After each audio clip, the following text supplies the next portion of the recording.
یہ ہے ایک یہودی جو امام اعظم کے پڑوس میں رہتا ہے، روزانہ وہ دیکھتا ہے کہ رات کو امام اعظم اٹھتے ہیں اور اٹھنے کے بعد کھڑے ہو کر نماز پڑھتے ہیں اور ہاتھوں کو یوں اٹھا کر کے خوب روتے ہیں، گڑ گڑاتے ہیں اور کہتے ہیں اللہ مجھے معاف کر دے، مجھے بخش دے۔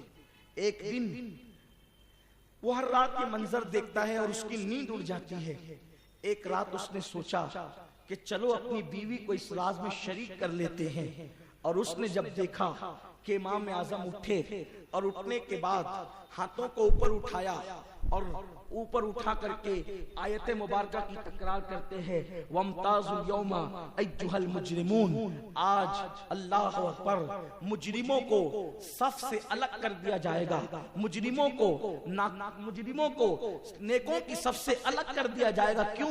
اس لیے کہ سلام قولا من رب رحیم، اللہ اکبر۔ آج اللہ یعنی آج سے مراد قیامت کے دن اللہ تبارک و تعالی اپنے بندوں کو سلام کر رہا ہوگا، لیکن جب اللہ اپنے بندوں کو سلام کر رہا ہوگا اس وقت اللہ فرمائے گا وَامْتَازُوا الْيَوْمَ أَيُّهَا الْمُجْرِمُونَ، اے مجرموں آج اس صف سے باہر نکل جاؤ، نیکوں کی صف سے باہر ہو جاؤ۔ میرے آقا صلی اللہ علیہ وسلم کے دیوانوں، وہ کیسا دن ہوگا، اس دن حالت کیا ہوگی، اس دن کیفیت کیا ہوگی، اللہ اکبر۔ اگر کس کوئی محفل ہو، اس محفل سے یہ کہا جائے او فلاں اٹھو اور باہر چلے جاؤ، تو سوچو اس کی کتنی بے عزتی ہوگی، اس کو کس قدر بے عزتی محسوس ہوگی، وہ کتنا ذلیل ہوگا، وہ کتنا رسوا ہوگا۔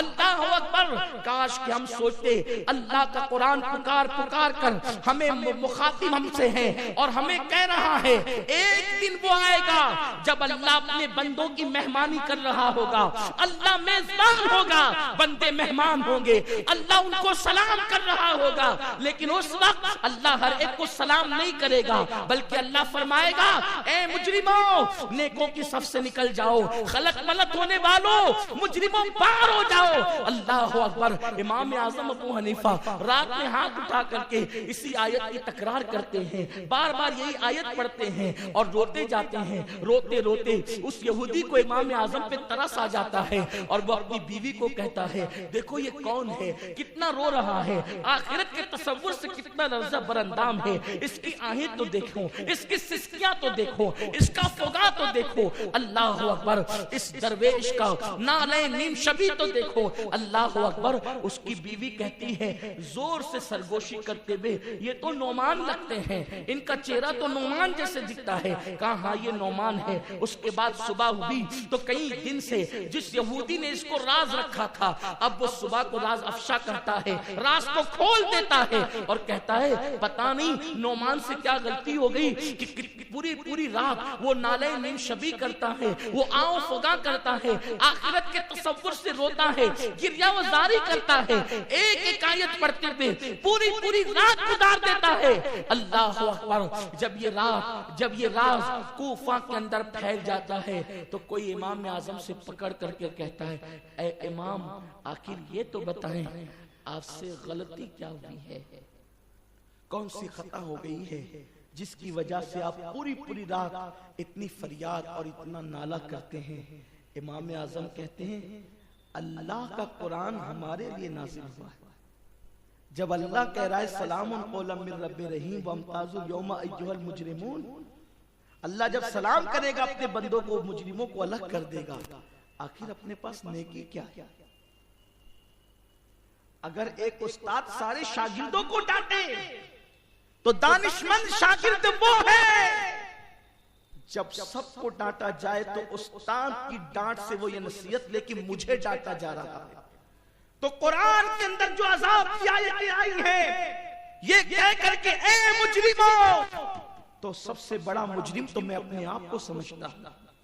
اگر کل اللہ تبارک و تعالیٰ دھتکار دے تو ہم کس کے پاس جائیں گے، کہاں جائیں گے؟ اور اسی کو اہل علم کہتے ہیں۔ جب خشیت دل کے اندر شان سے بیٹھ جائے انما یخشی اللہ من عبادہ العلماء، اللہ کے بندوں میں سب سے زیادہ اللہ سے اگر کوئی ڈرتا ہے تو وہ علم والے ڈرتے ہیں۔ علم والوں کے دل میں اللہ کی خشیت ہوتی ہے۔ یہ سیدنا امام اعظم ابو حنیفہ کی کیفیت ہے۔ آج وہ امام جو دین کی خدمت اس طرح کرے، وہ امام جو رمضان شریف میں 61 مرتبہ قرآن ختم کرے، وہ امام جو 300 مرتبہ کبھی کبھی 1000 رکعتیں نماز پڑھے، وہ آخرت کے تصور سے اتنا روتے ہیں. کبھی ہمیں بھی رونا آیا، کبھی ہمارا بھی نالہ و فریاد اٹھا ہے، کبھی ہم نے بھی آنسو بہائے ہیں. ایھا المجرمون کہہ کر قرآن نے تمہیں اور ہمیں بھی مخاطب کیا ہے. ہائے ہم تو غیبتیں کرتے ہیں، ہم تو چغلیاں کرتے ہیں، ہم تو بھائی بھائی میں لڑائیاں لگاتے ہیں، ہم تو معاشرے کے اندر ایک دوسرے میں اختلاف پیدا کرتے ہیں.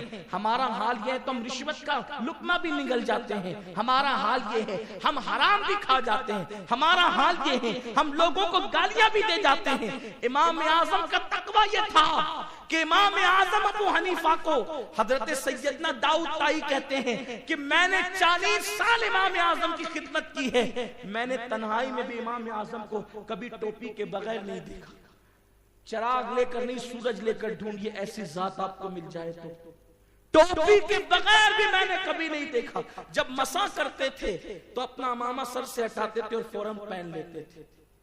کبھی وہ بغیر امامے کے بغیر ٹوپی کے نہ رہے. میں نے پوچھا امام آپ سب کے سامنے ٹوپی نہیں اتارتے، تنہائی میں تو اتار لیا کریں، گرمی آپ کو بھی تو لگتی ہے. امام نے فرمایا سب کے سامنے ان سے حیا آتی ہے ٹوپی اتارنے میں، اور اکیلے میں رب کے سامنے حیا آتی. جب کوئی نہیں دیکھ رہا ہو تو رب دیکھ رہا. فرماتے میں نے 40 سالوں میں کبھی امام اعظم کو پیر پھیلاتے ہوئے نہیں دیکھا. میں نے پوچھا پیر کیوں نہیں پھیلاتے؟ کہا اللہ سے حیا آتی. محفل میں اس لیے نہیں پھیلاتا کہ لوگ ہوتے ہیں، اکیلے میں اس لیے نہیں پھیلاتا کہ خدا دیکھ رہا ہو. یہ امام اعظم کا تقویٰ. انما یخشی اللہ من عبادہ العلماء. اور جب اللہ کا خوف پڑتا ہے نا تو پھر علم دل میں نازل ہوتا ہے. اس لیے کہ جب تھوڑے علم پر زیادہ عمل ہوتا ہے تو پھر دل پر وہ باقی علقہ ہوتی ہے جو دوسروں کو سجائی نہیں دیتی. پھر کتابیں وہاں تاک میں رہ جاتی ہے اور دل پھر خود اللہ کے انوار کا تاک بن جایا کرتا ہے. پھر جب انسان زبان کھولتا ہے تو پھر وہ حکمت کی باتیں نکلتی جو دوسروں کے کبھی گمان میں بھی نہیں آتی. یہی تو بات ہے کہ امام اعظم ابو حنیفہ جو فتویٰ دیتے تھے اس فتوے تک کوئی پہنچ ہی نہیں پاتا تھا. لوگ دنگ رہتے تھے ان کے پاس آتا کہاں سے، کیونکہ کتاب میں پڑھ کر دیں تو کتاب تو سب کے پاس رہتی ہے. لیکن جب دل تاکہ حرم بن جائے، دل جب اور یہ دل تاکہ حرم کب بنتا ہے؟ جب خشیت الہی کا گنجینہ بن جاتا ہے. آپ دیکھیں امام اعظم کے دور میں ان کے استاد بھی پیچھے رہ گئے. پھر استاد کے پیچھے رہ جانے کا مطلب کیا ہے؟ جو پڑھایا اس سے آگے بڑھے نا امام اعظم، اس سے